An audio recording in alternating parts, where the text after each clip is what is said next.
Now, let's enjoy Gurudev's Gita 365.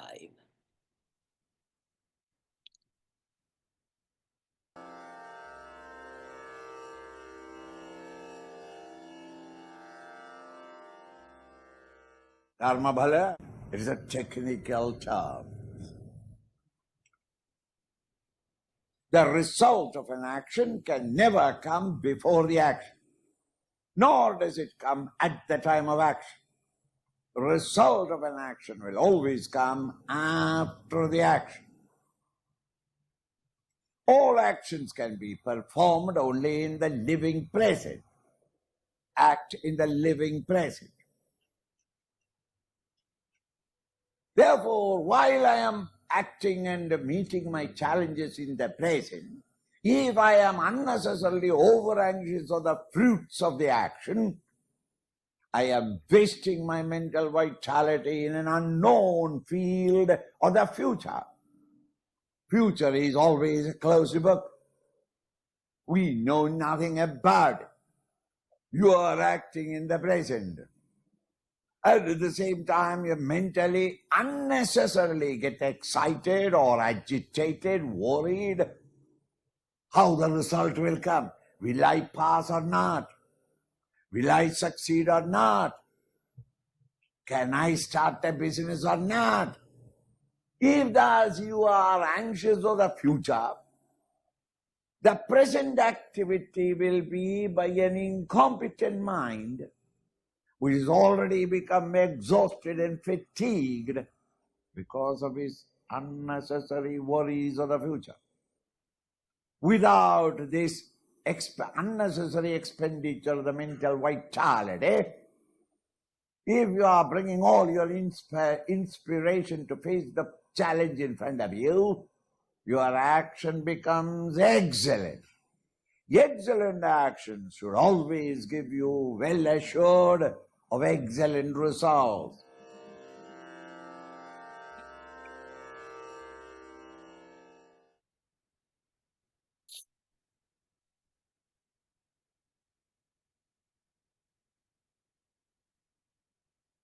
They are beautiful. So we can act only in the live present. But how to act here and now? Only here and now I can act. So how can I act here and now? Anashrita karma phalam karyam karma kuru. This is Lord Sri Krishna impressing upon Arjuna. Without any anxiety for the results, fulfill all your responsibilities. Evolution is not overnight. Quick baby birth, not possible. Baby boom may be there, but not quick baby birth. You have to wait patiently 9 months, 9 days, natural birth. Quick flower blossoming, only in movies. So evolution is always slow and steady. Sun rising, sun setting, slow and steady. Flower blossoming, slow and steady. You cannot force open a flower. If you do, you'll spoil its beauty and fragrance. So to our mind is like a flower. I should not force open my mind. I should allow my mind to blossom by fulfilling my responsibilities in my own field without any anxieties. So mind has to blossom forth. Then we ask, how long I must fulfill my duties? How long I must fulfill my responsibilities? Because I don't see any beauty in my duty. This is what everyone feels.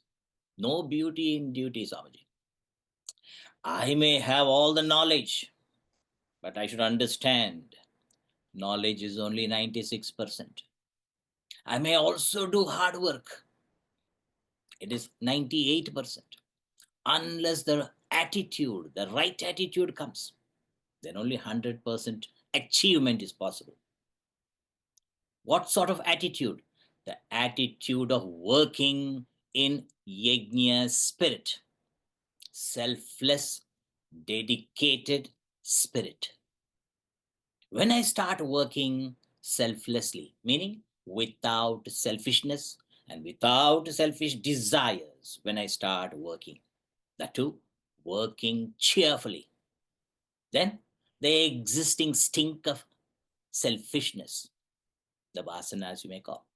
So the existing stink of selfishness reduces, and no new stink of selfishness creeps in.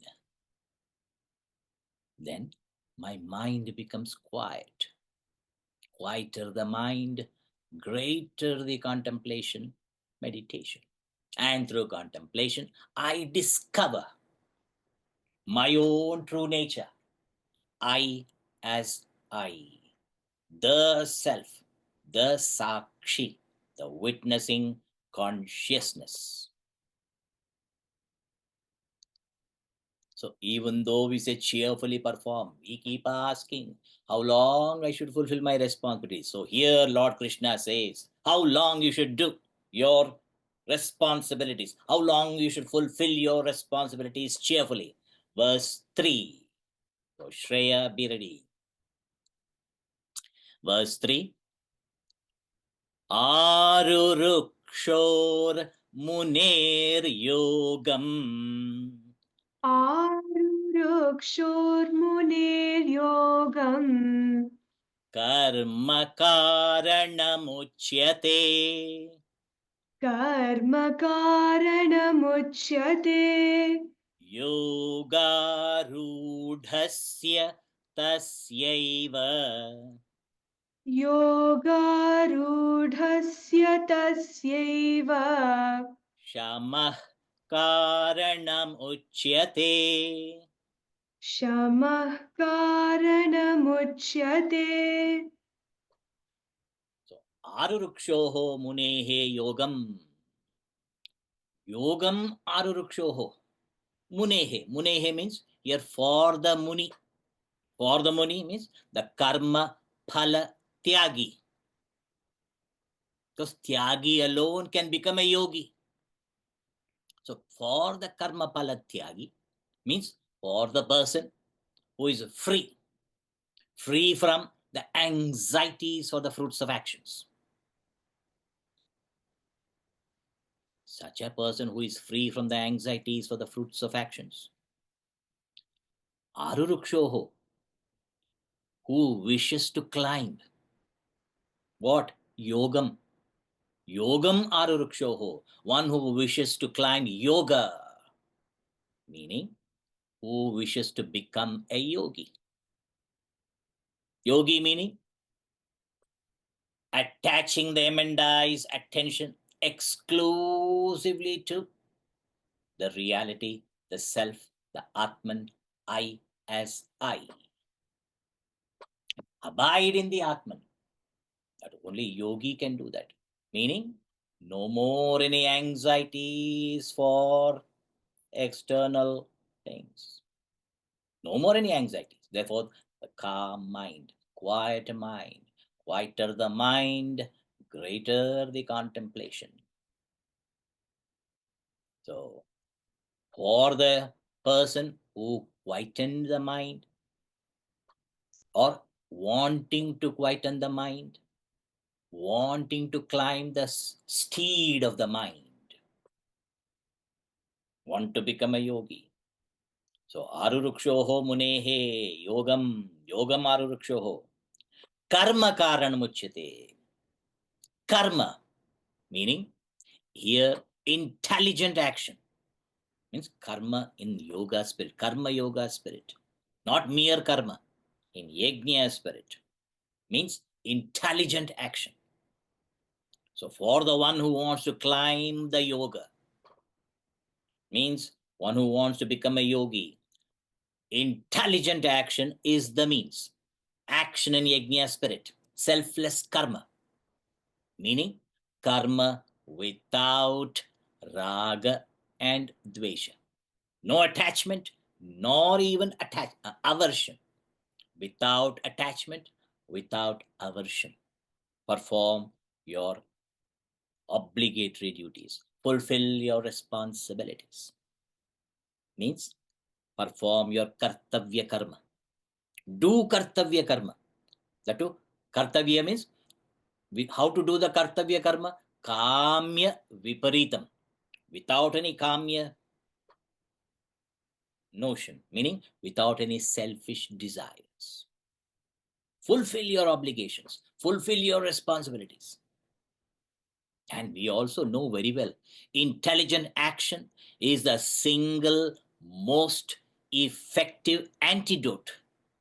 Antidote to what? To anxieties, depression, fear, guilt, stress, and of course, laziness. Intelligent action is the single most effective antidote. It is virtually impossible to be depressed and active at the same time. When our emenda is active, as my mind is now, when my mind is active, then even virtually, I cannot be depressed. Online, I meant. See that?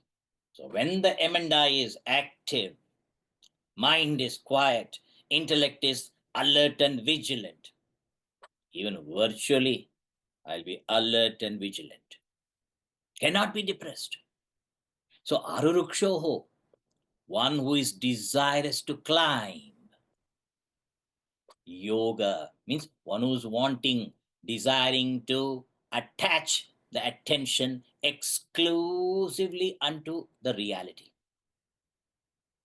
Exclusively attach the attention to pure consciousness, Chinmaya, the Sakshi Chaitanya, the witnessing consciousness.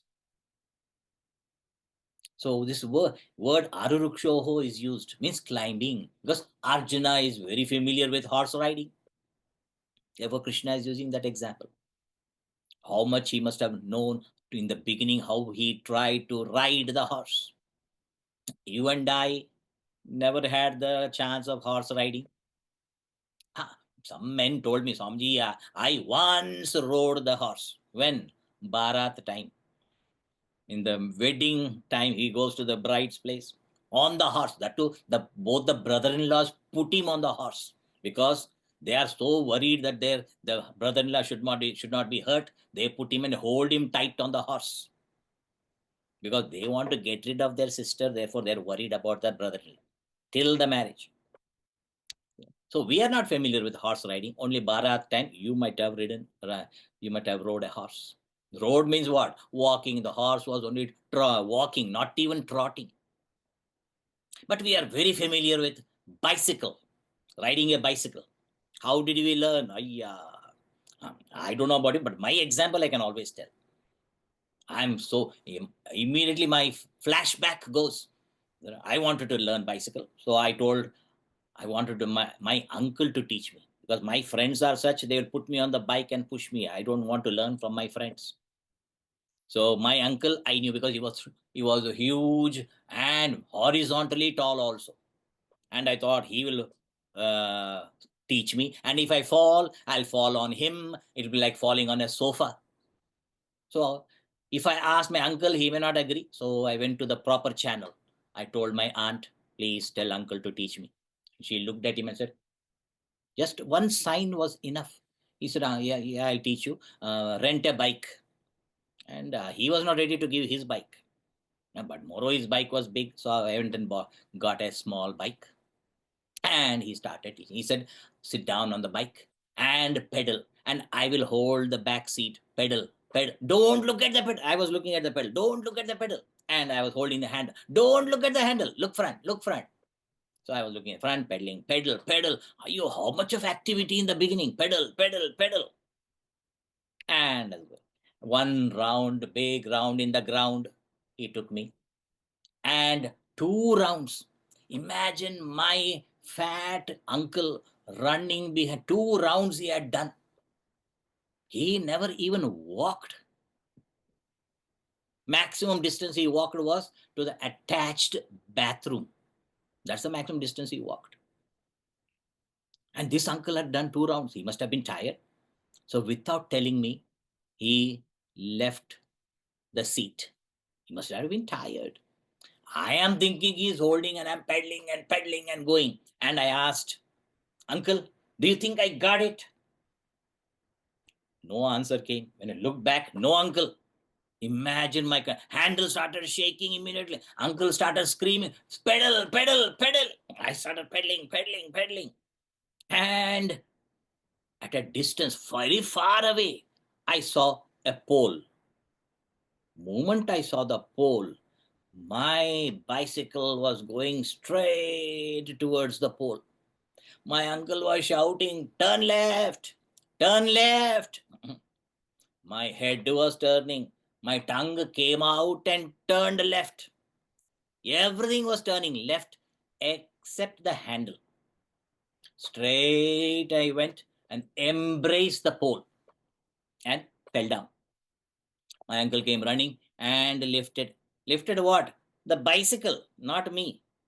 And while lifting the bicycle, he was saying, get up, girls are watching. Get up, girls are watching. And I looked, girls were watching. Immediately I got up and brushed myself. And I said, wait, I'm going to tell aunt. No, don't tell. I will not leave you. And then 2 rounds, 3 rounds, 4, 1 week time.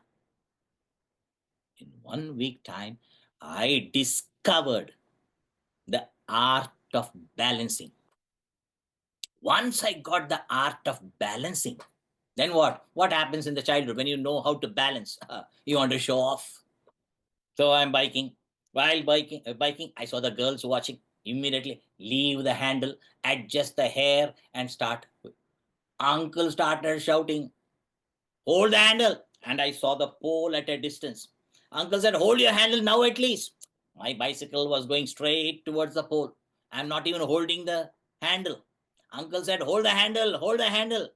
But when the pole came near, I gave one jerk. The bicycle went around the pole. That show off you may do. So till you learn the art of balancing, there is a struggle. Pedal. So Arurukshoho Munehe, one who is desirous to climb the bike of the mind or the steed of the mind. Karma karana muchyate means anashita karma phalam karana muchyate. That sort of karma, anashita karma, without any anxieties for the fruits, fulfill your responsibilities. Then yoga rudasya, when once you have ascended, means attained the balance in contemplation, then shamah karanamuchyate. Once you know the art of balancing the attention unto the reality, then withdrawal from all actions is the means.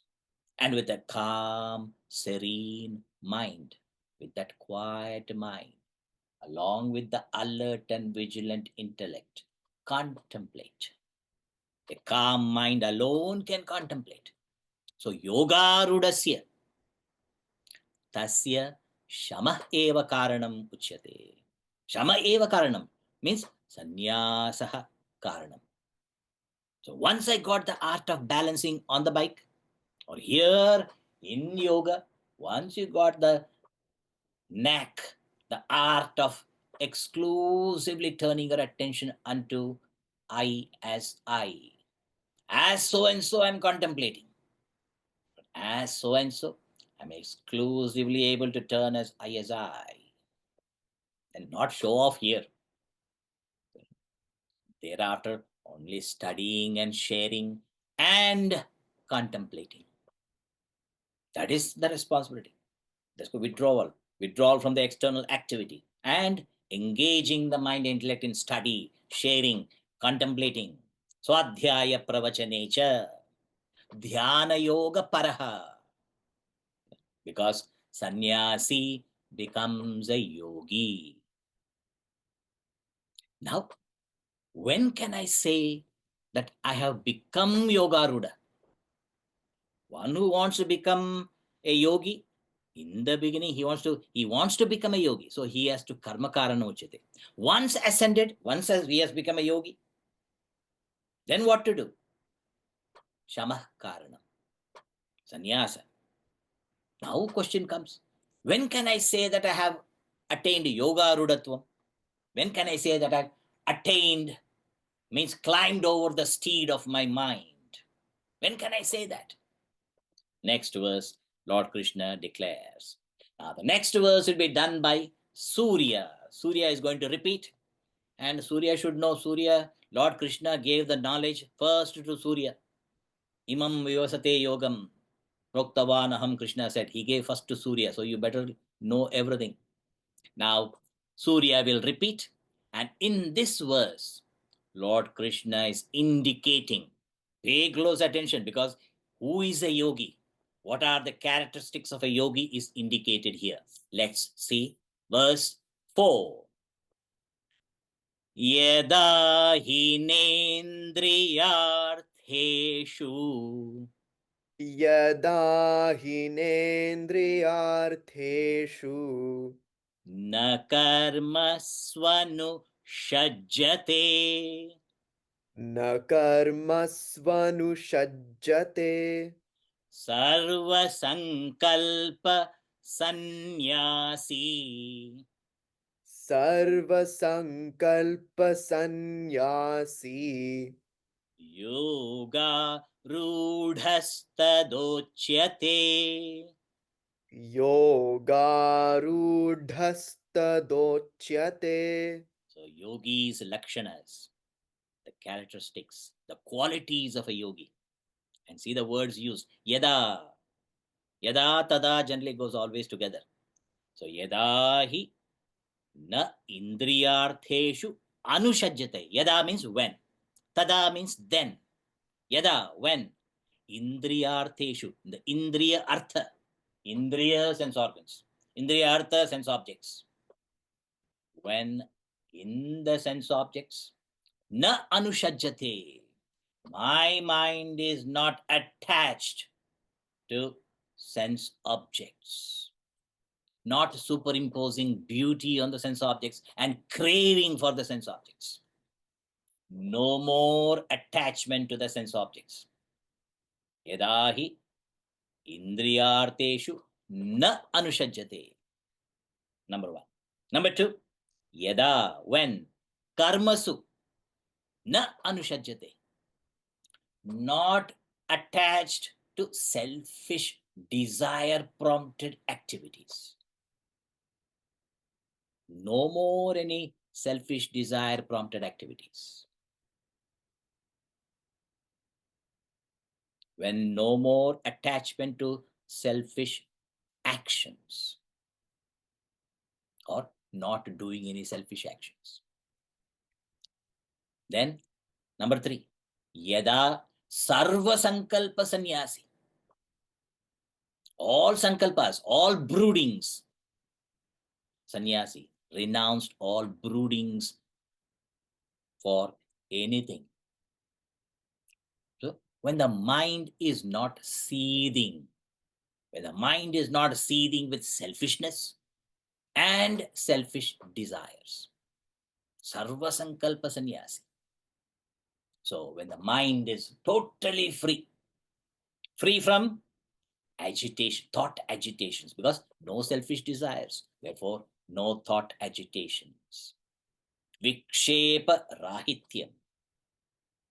When these conditions are fulfilled, yada hi na indriyarteshu anusajyate, not attached to sense objects, na karmasu anusajyate, not attached to selfish desire prompted activities, sarva sankalpa sannyasi, renounced all anxieties for the fruits of actions, no more brooding.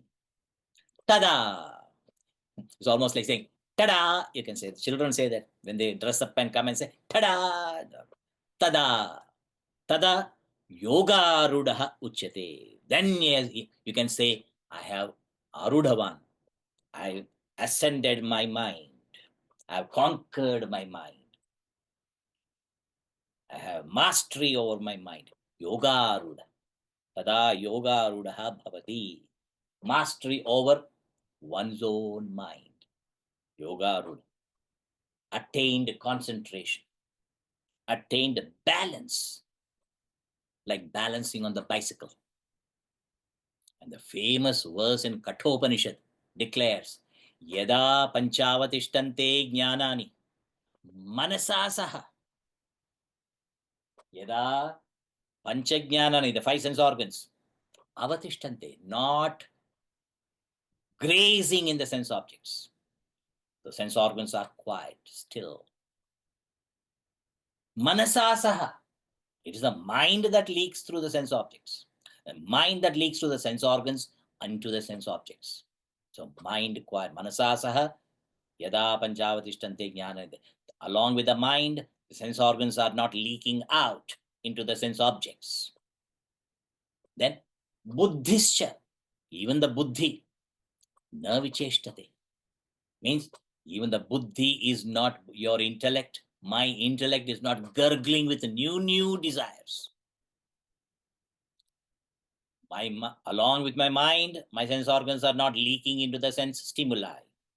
And my intellect is not gurgling with new desires. Manufacturing new desires. No. My mind also is quiet. So no more desires. Buddhischa, sense organs along with the mind not going out. Intellect also not with new desires.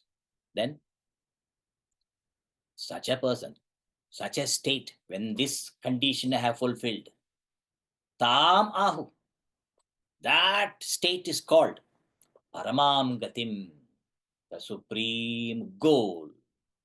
So when my sense organs along with my mind are not leaking out, and my intellect also is not gurgling with the new desires, that condition, tam ahu paramam gatim, that is the supreme goal. And then Krishna also adds, tam yogam, the Upanishadic Rishi declares, tam yogam iti manyante. That is called yoga, where sthiram indriya dharana. Your sense organs are still. Your sense organs along with the mind is holding still. Apramattaha tada bhavati. Apramatta means never he will be careless. His mind is quiet, intellect will be alert and vigilant. This alertness and vigilance can come only when the mind is quiet. Apramattastada bhavati. But this sort of mastery is not possible if we are full of ragadvesha, attachment and aversion. Sankalpas, all kalpanas, all imaginations, all broodings, fantasizing. The mind can never be quiet. We may be sitting at the seat of meditation, but brooding, nothing will hatch out. So, not anymore brooding at the seat of meditation. If my mind is not wandering at the seat of meditation, then I can say I have conquered my mind. I have a mastery over my mind. So therefore, sannyasa, tyaga of selfishness and selfish desires. So we know tyagat shantiranantaram. When there is tyaga, there is shanti. So sannyasa becomes the cause for yoga. So karma yoga prepares you for sannyasa. And sannyasa, a sannyasi evolves to be a yogi. So yoga helps. First in sannyasa, tyagi, then becomes yogi. Yogi means turning the attention exclusively unto the reality. unto my own self. I as I. Abiding in the self is yogi. B-I-S-I. You are that. You are the Sakshi, I-S-I, witnessing all the activities of BMI, PFT, OET.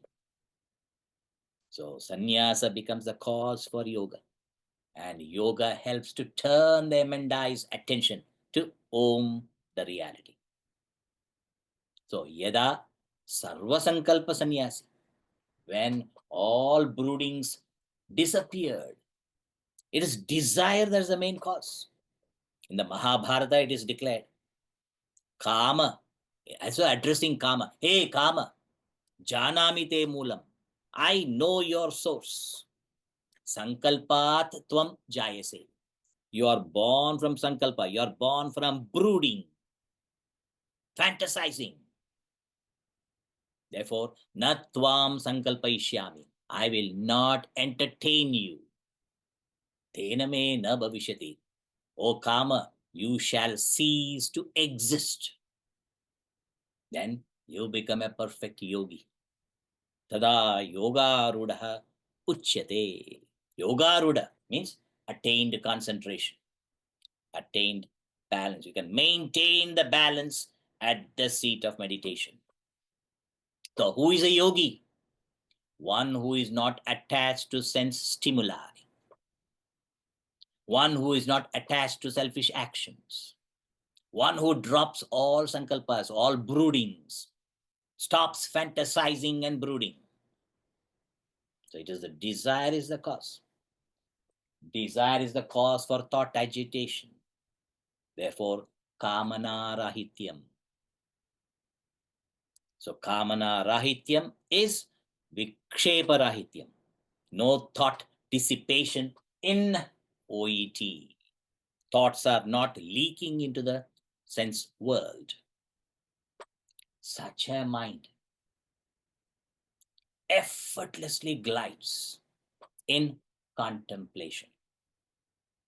And in contemplation, through contemplation, discovers I as I and tries to abide in it. I become the Sakshi, Sakshi Chaitanya. Arjuna looks at the Lord, oh, what a glorious state. Oh Lord, take me there. Carry me there. Carry me there to that place of yogi. I want to be the yogi. Carry me there. Now Lord Shri Krishna said, I am not a mule guru. Gurudev always say, I am not a mule guru to carry you there. So Lord Krishna now declares the message of Bhagavad Gita. The next verse gives a wonderful project for self-upliftment. Great project for self-unfoldment. This is indeed the message of the Bhagavad Gita. Verse 5. Let's chant verse. This is a very important verse. So try to remember this verse to practice. So let's see verse 5.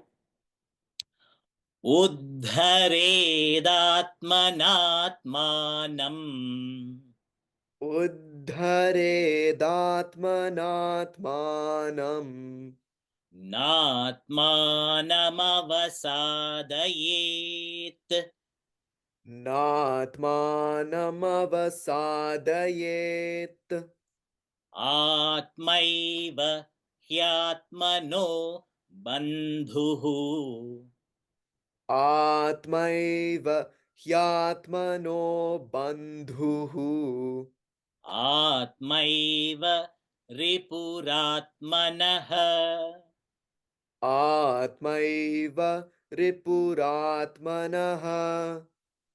So uddhared atmana atmanam. Atmana, by the self. Atmanam, yourself. Uddharet. Ut means high. Haret. Ut means urdhvam. Haret means take. Climb up. Ascend. So atmana. Here the word atma, when it is used, it means the mind, my own intellect must lift my own mind. The informed intellect lifts the mind. Atmana viveka yuktena means with viveka, with insight. So you are mind intellect today. So you have to lift your mind with insight, with viveka. So viveka sahita uddaret. Atmanam, your own self. Swam jivam. Samsara samudre magnam. Now we are drowning in the realm of change. Samsar. Samsar means the realm of change. Change means joy, sorrow, profit, loss, pain, pleasure, heat, cold. This is called samsar. Realm of change. Now joy, now sorrow. So lift yourself from the realm of change with vivek. Natu atmanam avasadayet.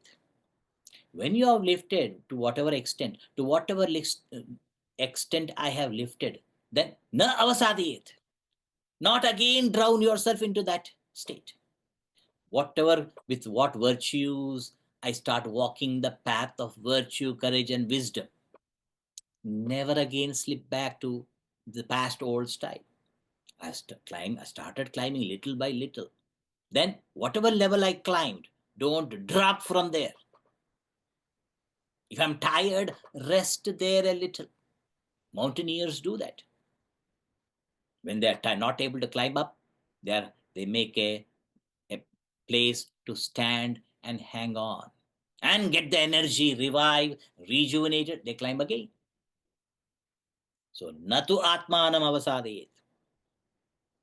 And then Krishna adds, Atma eva atmanah bandhu.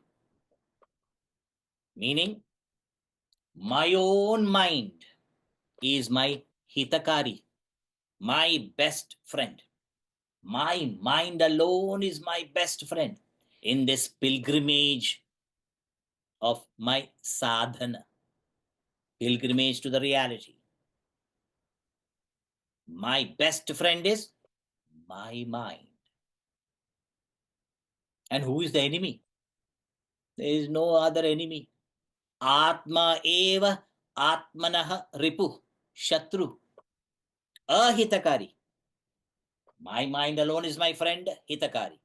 My mind alone is ahitakari, enemy number one. So therefore Lord says, you have to lift yourself by yourself. Uddhared atmana atmanam. That's why Vedanta is, people don't like Vedanta. Why they don't like? Because Vedanta puts entire responsibility on your shoulders. You are responsible. Not somebody will carry you. There is no mule guru here. I have to lift myself by myself. Like they say, lift yourself by your bootstrings. So you have to lift yourself by yourself. And having lifted, don't again drown back. Drowning means when I'm lost in pleasures or pain, or lost in joys or sorrows. It's called drowning, drowning in pain and pleasure. So we have to lift our mind from the realm of change, from the rhythm of change, lift the mind to the changeless reality. I as I is changeless. I as so and so keeps changing based on the situation. So turn the attention from the realm of change, from I as so and so to I as I. This is called contemplation. When I'm doing as a contemplator, I as a contemplator turn my attention to the reality which is ever the same. I as I is always same. Consciousness, the Sakshi Chaitanya, the witness is always the same. Same witness has been witnessing all the changing situations of the body, mind, intellect. So lift yourself by yourself. Then don't fall back. Do not degrade yourself. Na atmanam avasade. For Atma eva hitakari. Atma eva atmanaha bandhu. Your best friend is your mind. And Atma eva atmanaha ripu. Your worst enemy is your mind. And when you have your own mind as your enemy, you don't need any other enemy. Other enemies are nothing. My own mind becomes a saboteur to sabotage all my spiritual progress. So my own mind becomes a saboteur and sabotage all progress. There's a beautiful story. One grandfather was telling his grandson a story, and the grandfather said, look, there were two wolves, good wolf and bad wolf, and they had a fight. In that fight, grandfather asked the grandson, which wolf do you think will win? Good wolf and bad wolf fighting. Who will win? Immediately the grandson said, Grandpapa, good wolf. Grandfather said, no. No, other choice is only bad wolf. No. And what the grandson thought, what? My grandfather, not good wolf, not even bad wolf. Both will. How can both win? Only one can win. So which wolf will win? And the grandson looked at grandma. Grandmom said, Now grandson looked at the grandfather. Grandpapa, tell me. And grandpapa said, look, when the good wolf and the bad wolf are fighting, that wolf will win. The wolf you feed shall win. If you are feeding the bad wolf, that will win. If you are feeding the good wolf alone shall win. So my own mind is my own friend, and my own mind is my own enemy. And if I don't realize this, first of all, I should realize what condition I am. The glorious reality is shining all the time as the Sakshi, as the witness. The witnessing consciousness is witnessing all my activities. I am that witness, meaning I am watching my BMI's activities. I am witnessing the seeing, hearing, smelling, tasting, touching through the senses. I am witnessing the feelings of the mind. I am witnessing the thoughts, the thinking of the intellect. I am witnessing, but I forget that I am the witness and fall into the state of the witnessed. So first I should realize I have fallen here. I am here. Even though I am the witness, I am fallen into this. So I have to lift myself from this state. As though we are having the drug addiction to the realm of change. So many programs are given to come out of the drug addiction. Even the slavery. I have become a slave to my BMI. Whatever my mind wants, I can't say no. Slave to the mind. Like nations when they are under slavery, foreign rule, and the people do not feel the slavery. Like we are not feeling that we are fallen into the realm of change. I am changeless. I have fallen into the realm of change. Until we realize this. Just as in the nations were in slavery. They didn't realize that they are quite happy. And it is said, a happy slave is the worst enemy for freedom. So we are happy slaves in the realm of change. Therefore, we will never seek freedom of the changeless. First, I should know how I am fallen into the realm of change. We are slaves to our own mind. So when we realize we are fallen morally, ethically, spiritually, when we realize that, then alone we think of evolving. If not, where is the chance of evolving? So once I realize I'm fallen, enough is enough now. This much fall is enough. I will not fall further down by selfish activities. Lower than this, I will not go. I will not fall. Then uddhare. Start improving. How?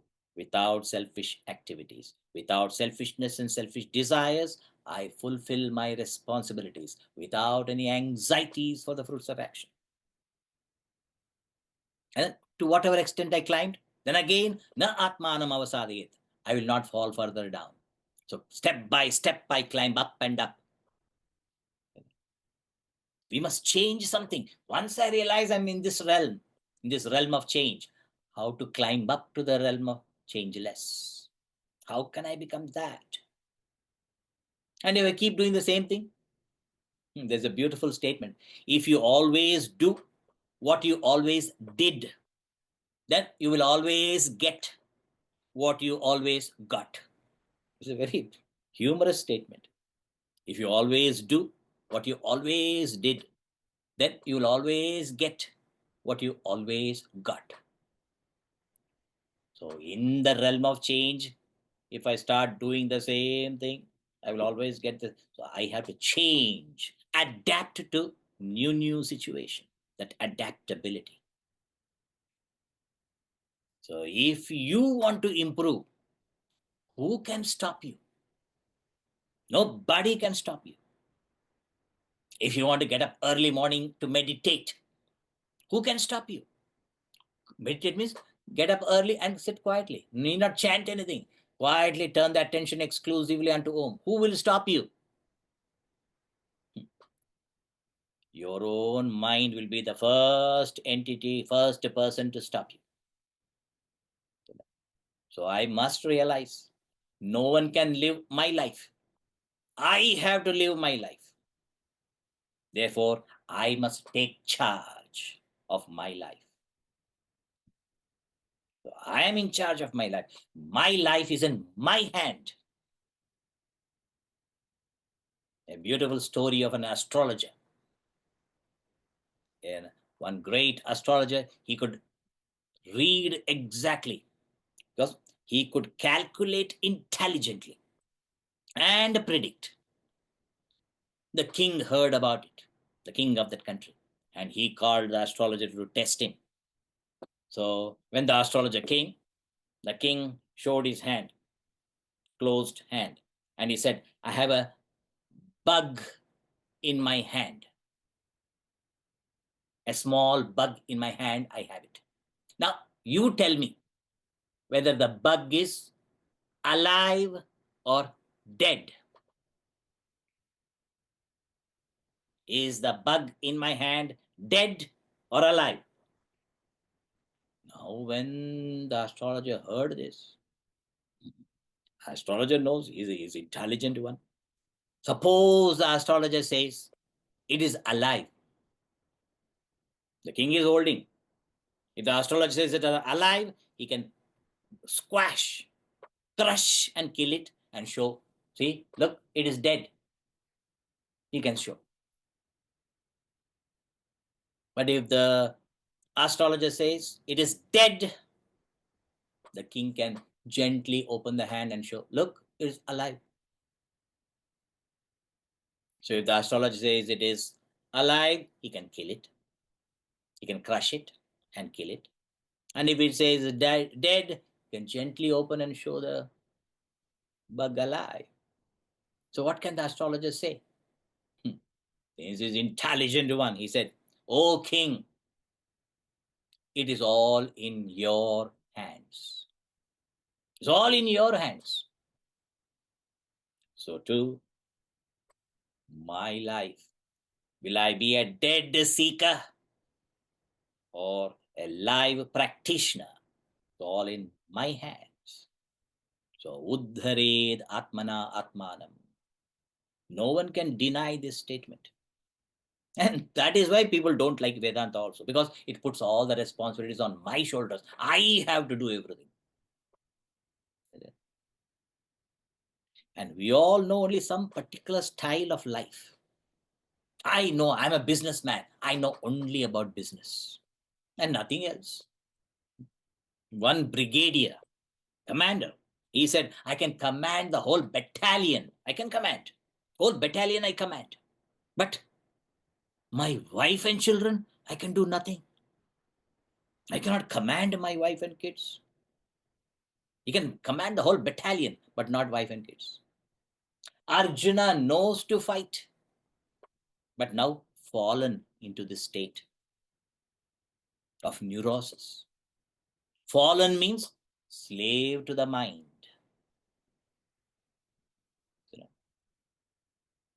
So one who is a slave to the mind, what to do? Fallen person. A fallen person is purchasable, easily purchasable.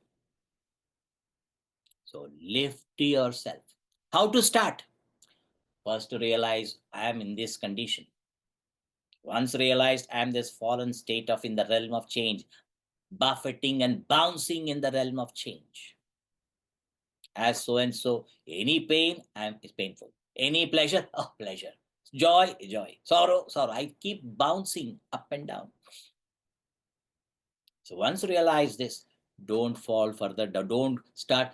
I should know it is selfish actions that brought me here. It is selfish desires, and the selfish desire prompted activities brought me to this condition. Therefore, without selfishness and without selfish desires, I fulfill my responsibilities.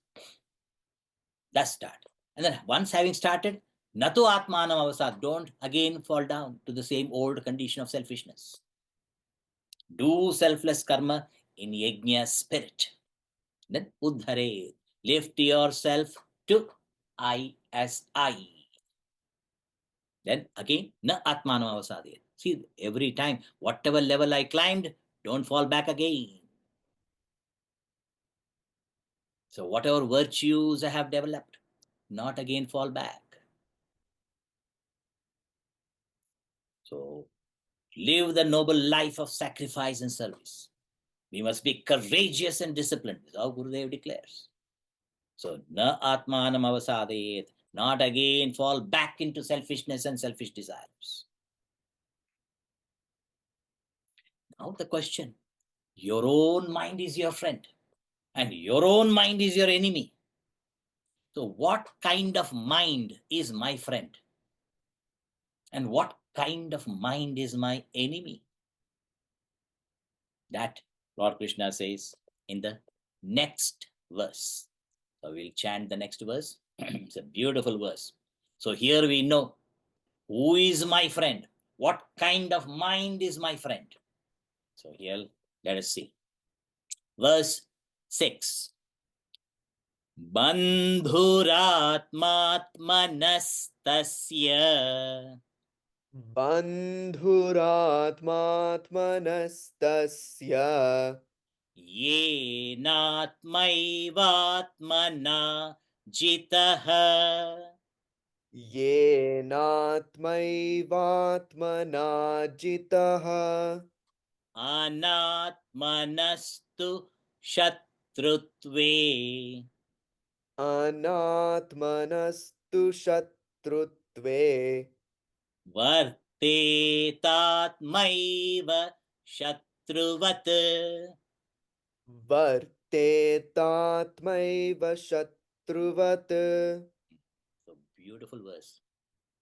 So bandhuratmatmanastasya, bandhuhu atma atmanah tasya yenatmaivatmana jitaha yena atma eva atmana jitaha means yena atmana atma eva jita means one who has conquered when my intellect controls my mind.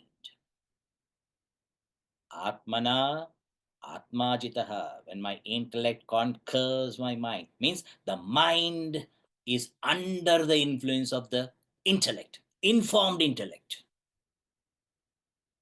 So mind and intellect here is used in the term Atma, nothing other than the Atma.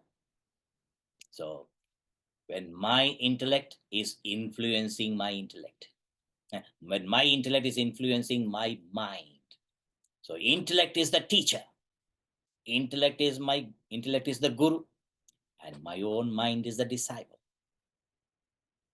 So what type of mind is my friend? Yena atmana atma jitaha, atmana atma jitaha. A controlled mind under the influence of the intellect, mind under the control of the intellect.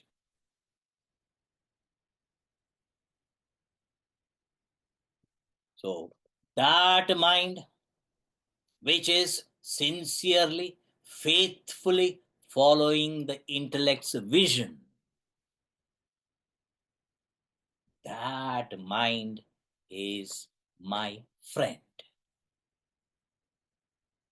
And what kind of mind is the enemy?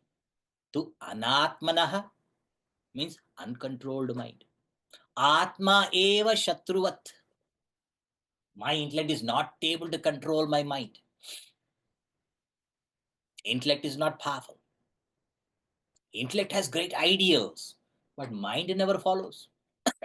Mind doesn't want to execute the vision of the intellect.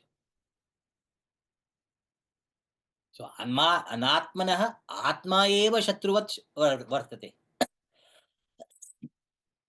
The mind itself becomes acts like an enemy. So uncontrolled mind is my enemy. So three things are here, three entities: body, mind, and intellect. Three entities. Now a vote. They have to vote.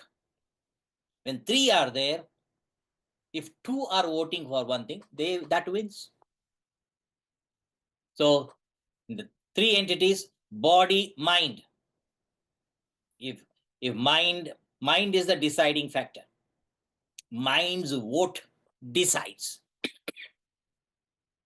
If mind votes for the body, intellect gives the vision. Intellect says, get up early morning, 4 o'clock, and you put alarm also. And nowadays, luckily, you have snooze. So intellect says, alarm, wake up. Mind automatically puts on snooze and goes to the body, sleep. Means mind doesn't follow the instructions of the intellect. Such a mind is the enemy of one's progress. Uncontrolled mind, because mind is voting for the body. On the other hand, if the mind votes for the intellect, mind and intellect, they are the natural partners. Real husband and wife. Meaning, the mind is the husband, blind mind, Dhritarashtra. But if the intellect also blindfolds itself like Gandhari, then all the products, mind will be with the body. Hundreds and hundreds of evil.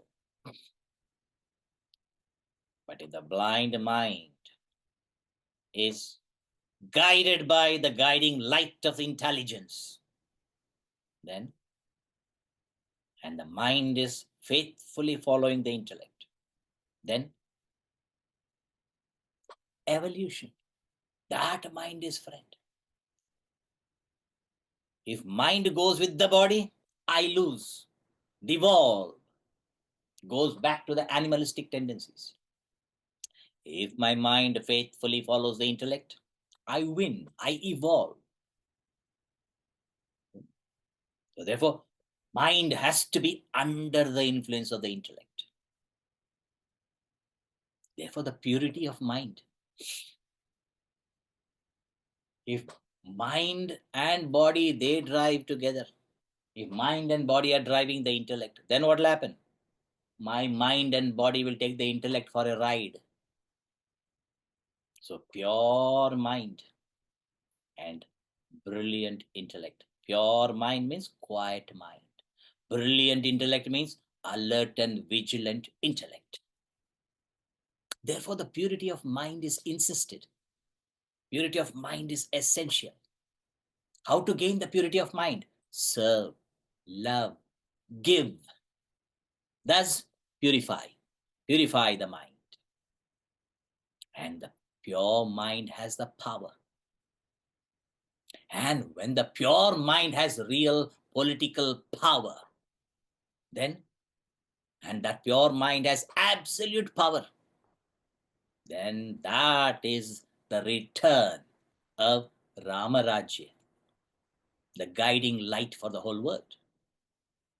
So for a person who has conquered the self, meaning the mind, or has conquered the mind, then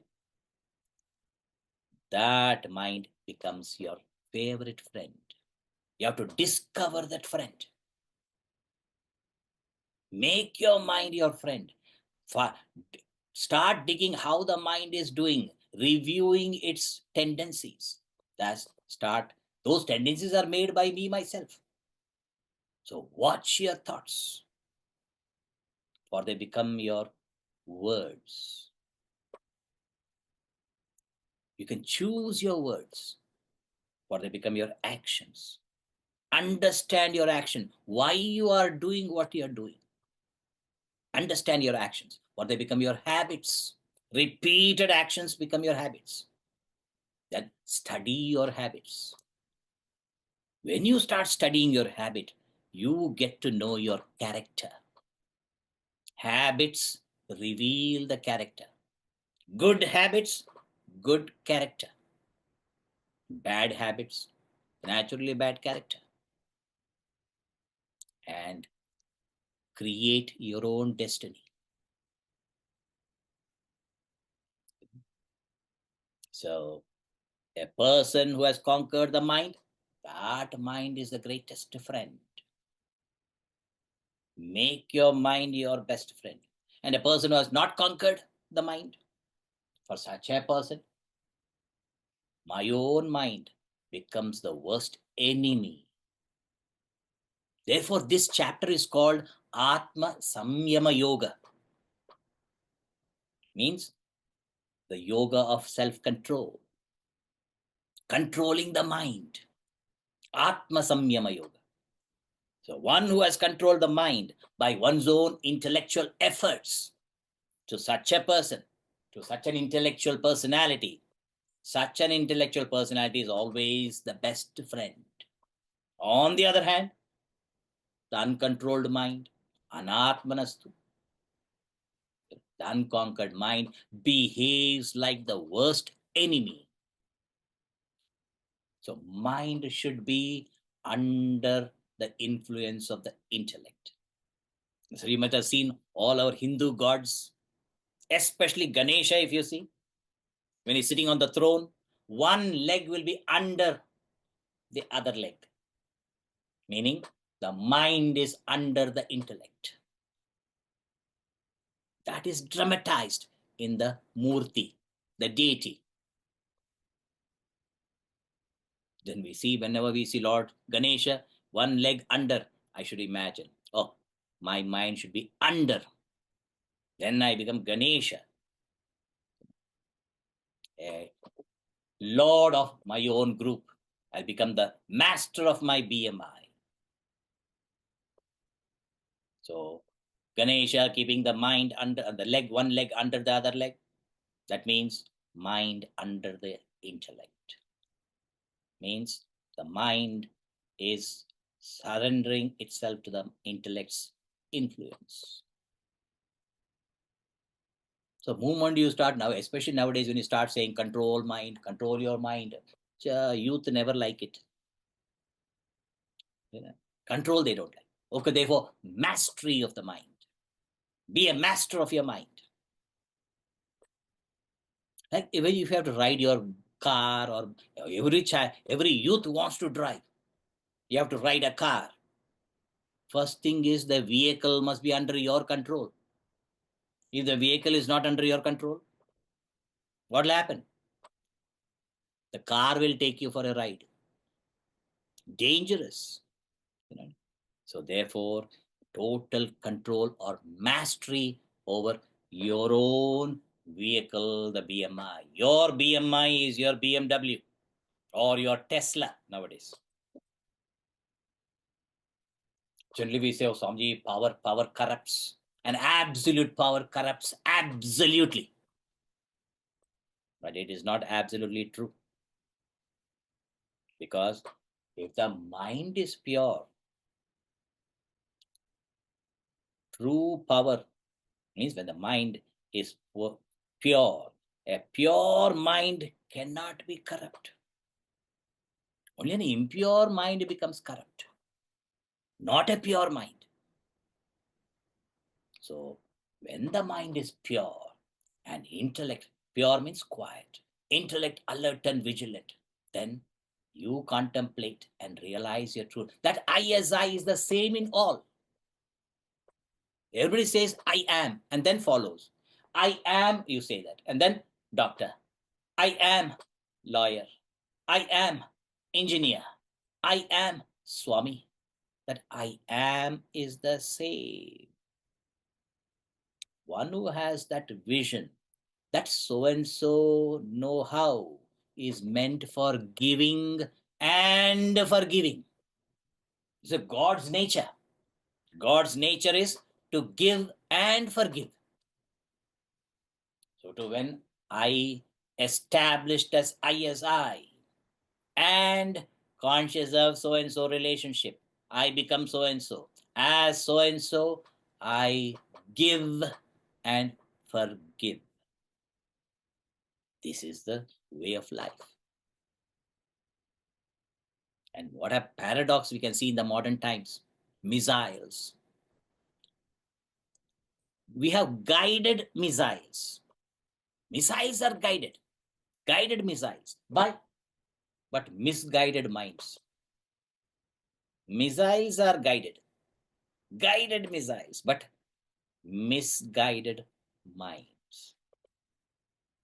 And our mind nowadays, either suicidal or homicidal, kill themselves or kill others. This is the condition of the mind. Mind is going haywire. If such a mind comes under control of the vision of the intellect, especially this vision of Gita, the knowledge of the Gita, where divinity and dynamism together, divinity Lord Krishna, dynamism Arjuna, together are there with the tool of action. The dynamic man Arjuna with the tool of action, with the know-how, and guided by the divinity. There alone is victory. So the mind must come under the influence of the intellect. If the mind cannot come under the influence of the intellect, that mind becomes Shatru. Shatru means enemy. And the word Shatru, Shatanat Shatru, means one who persecutes, constantly troubling you, constantly persecuting you. Such a person is called enemy. So, how to bring the mind under control? It can't be forced open. How to transform? How to evolve? To transform the personality, to transform, a vision is needed. Vision is a must. Then the plan of intelligent action. So with the vision, work. Therefore, this chapter is called Atma Samyama Yoga, the yoga of self-control, mind control, mastery over the mind. Master the mind, you master the world. It's a win-win situation. Now a new topic comes. How to live in this world. Beautiful topic. And Lord Krishna beautifully describes that verse we shall see now. It's a beautiful verse. Verse 7. Jitatmanah prashantasya जितात्मनः प्रशान्तस्य Paramatma Samahitaha. परमात्मा समाहितः शीतोष्ण सुख दुःखेषु शीतोष्ण सुखदुःखेषु तथा मानापमानयोः. तथा मानापमानयोः. So here the vision is coming. Jitatmana means one who has mastered the BMI. That's called Swami. Whenever you say Swami means what? Master of the BMI. So one who has mastered the BMI means especially the mind is under the intellect. Such a person, Prashanta, becomes Prashanta, very peaceful. Prashantasya, Jitatmanaha, one who has conquered the mind. Prashantasya means Prasanna Antahkarana, means my inner equipment is in equipoise, balanced, peaceful, calm, serene. So one who has a peaceful mind, Prashantasya. One who has conquered the mind, therefore peaceful. Then such a person contemplates, easily contemplates and glides in contemplation. And Paramatma Samahitaha. Such a yogi, such a sannyasi, such a yogi who was a karma yogi, becoming sannyasi and yogi, evolves to get established as I. Paramatma Samahita gets established in Paramatma, I as I. Now, when I become I as I, don't think I'll do nothing. I as I alone can really play the role of so and so, efficiently play the role of so and so. So, Paramatma Samahitaha means Sakshat Atma Bhavena Vartate. He lives as I, playing the role of so and so when a relative relationship approaches. So live as I, live as Sakshi in all situations. When you're watching every activity of your BMI, witnessing the seeing, hearing, smelling, tasting, touching, feeling, thinking, witnessing, live as I, the Sakshi, the witness, in all situations. Now, what are all the situations we have to live with? We have to live in the world, no choice. When we have to live in the world, we are not cast away somewhere. Therefore, what are the situations we meet in our life? Enumerated here. Shita, Ushna. Shita, cold. Ushna, hot. Cold and heat. Heat and cold. Now, cold. Winter season. Winter season, it will be cold. Summer season, it will be hot. So, Shita, Ushna, a type of situation. Then, Sukha and Dukkha. Sukha, joy. Dukkha. Here the word dukkha, difficult to pronounce. Sorrow. Sorrow to pronounce. Dukkha. Sukha, easy. Sukha, dukkha. Joy and sorrow. Mana, honor. Apamana, dishonor. So here the verse, what Lord Krishna says, Jitatmana, one has conquered the mind. Paramatma Samahita lives as I. How will he live in these situations? Shitoshna Sukadukheshu Manapamanayoho. Shita Ushna. Where do we experience this Shita and heat and cold? At the body level. When I'm not conscious of the body, neither hot nor cold. In the summer season, the baby is sleeping totally in sleep. The mother sees the son sweating. So mother starts fanning the son. The child is not conscious.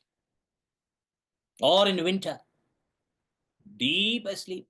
Mother sees, oh, the blanket is, the comforter is up. The mother covers with the comforter. Child is not conscious because not identified with the body. So heat and cold at the body level.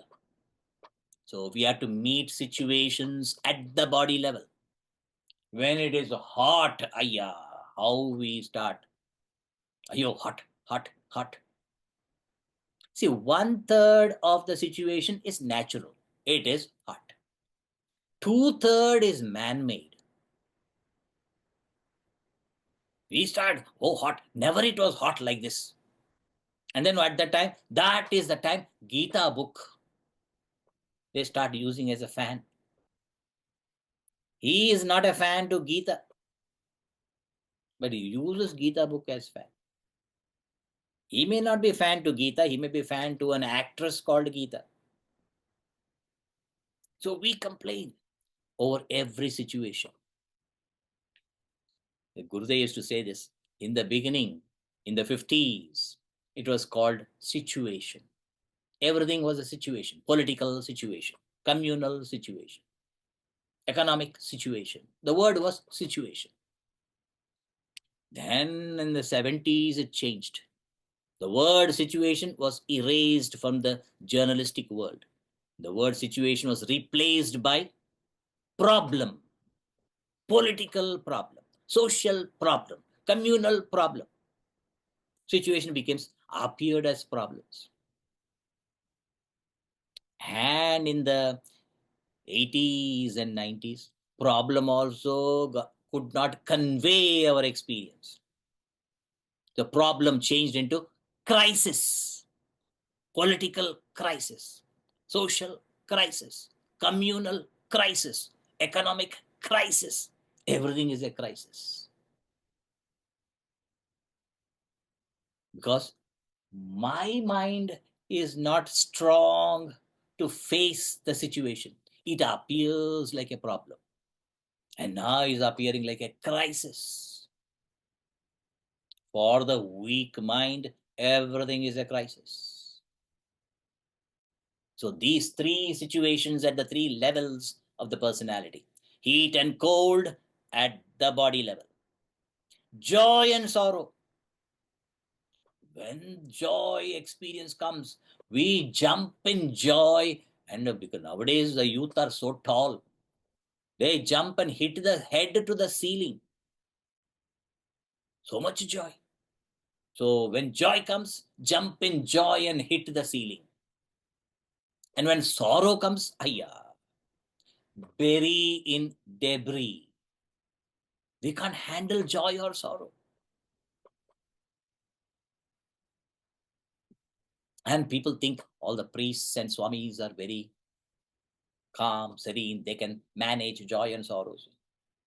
And there was a lottery ticket for $1 billion. And one man, $1 billion lottery ticket. Now they thought if we convey this to that man, he may get a heart attack. We don't know the condition of his heart. He may get heart attack and collapse by the mere joy of getting the lottery. So how to convey that news?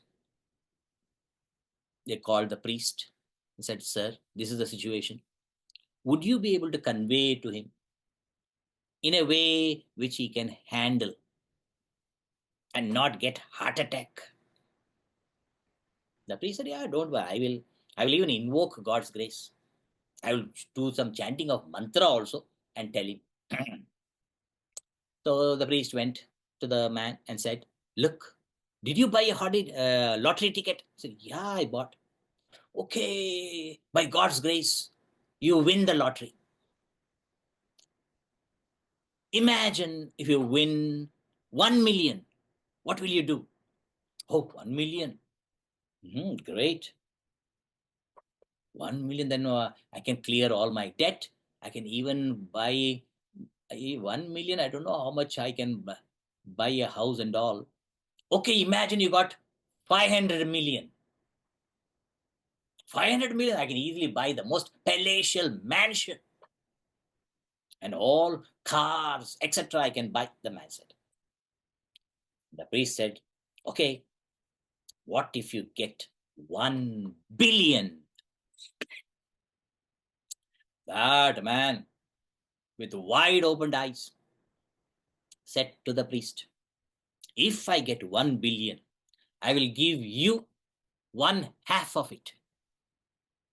When the priest heard this, the priest fell flat. He collapsed. Heart attack. We can't handle even joy. We start bumping in joy and sorrow. So, Shita Ushna, body level. Sukha Dukkha, mind level.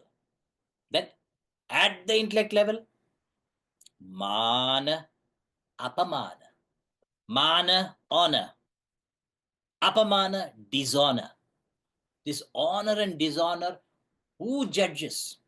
It is my intellect that makes the judgment. I, as the intellect, judge whether it is honor or dishonor. Going to jail, is it honor or dishonor? Like going to jail, what Swamiji? What honor or dishonor? It is dishonor. No, it all depends. What depends? In India, during the independence struggle, going to jail was an honor. I remember one man meeting me. He said, Swamiji, I was in the same jail of Mahatma Gandhiji. Same jail, I was there. How long? 1 day, Swamiji. He's telling us a glory, honor to be in the same jail of Mahatma Gandhi. Even here in US, during Martin Luther King's time, those who went to jail, honor. Otherwise, generally going to jail is a dishonor. So honor, dishonor is judged by my own intellect. My intellect dictates what is honor, what is dishonor. So, Shita Ushna, cold and heat, Sukha Dukkha, joy and sorrow, Mana Apamana, honor and dishonor, 3 levels. Because I live only here. How does the realize this yogi live in these situations? I witnessing the heat and cold, or pleasure and pain. I witnessing the joys and sorrows. I witnessing the honor and dishonor, profit and loss.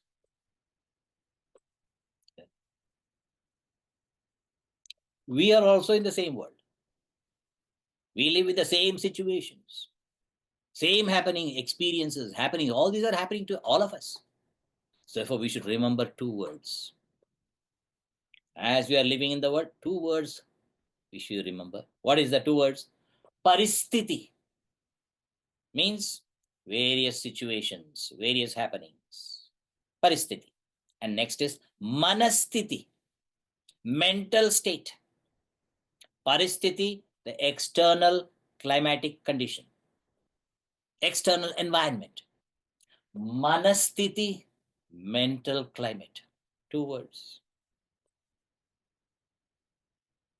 If my manastiti fluctuates according to paristiti, then what is the use of all spiritual practice? So paristiti is external climate. Manasthiti is internal climate, mental climate. 1/3 sorrow, natural. 2/3 sorrow, man-made.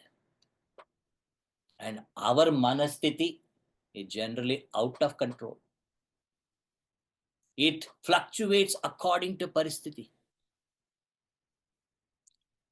The paristhiti is sorrowful, my mind is sorrowful. So, yatha paristhiti, tatha manasthiti. Now we know another two words called thermometer and thermostat. Thermometer just shows the temperature. Hot, hot, cold, cold. Thermostat, you can adjust the temperature. Today, our mind is like a thermometer. Means fluctuating according to the situations, problems, and crisis.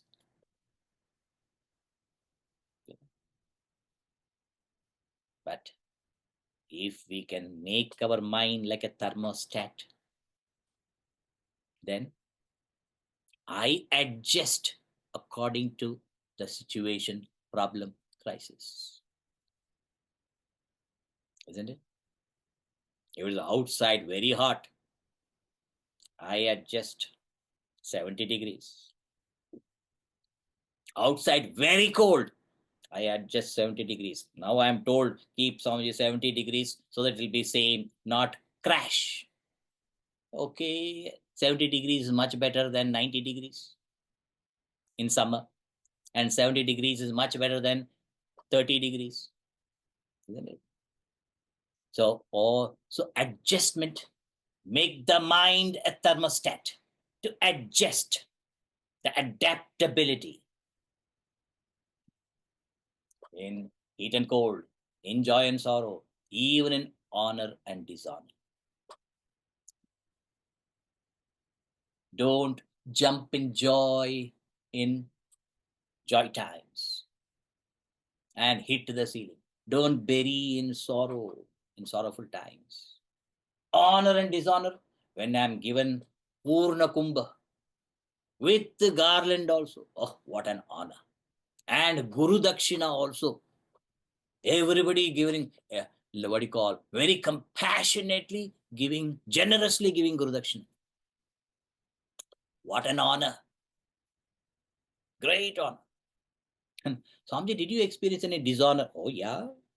The airport security check. Every time, security check. Sir, this way.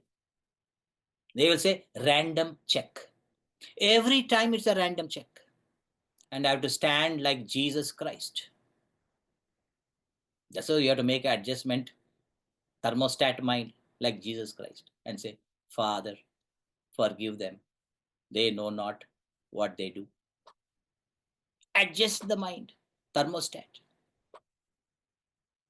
In your own home, you throw bread to your dog. The dog jumps and happily catches and enjoys. Then the guest comes. Try throwing the bread. You will say, what? I have not come here to be insulted. And you ask, then where do you generally go to get insulted? You may joke about it. But it's the same, like you say, okay, let's see how we can catch peanuts with the mouth. When a peanut is thrown, can you catch? Even if it's a game, it's not an insult. So one who has not mastered the mind, all situations appear like problems and crises. Terrible. So for Jitatmana Prashantasya Paramatma Samahitaha Shitoshna Sukhadukkeshu Tatha Manapаймanayoho Tulya. Means he is balanced in all situations, balanced in all problems, balanced in all crises. This is a yogi's lifestyle. And further, we'll see next class. Very interesting verses. Today I could do my quota of verses. 5 verses we could cover. which yesterday I could not do. So glorious. Now I can easily go in my pace. Good. Now let's enjoy Chinmaya Arati. Remember, Arati means all round reveling. So consciously seeing, hearing, smelling, tasting, touching, feeling, thinking is Arati. So whenever the Arati is happening, imagine this. Please start.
Please do namaskaram to the Arati.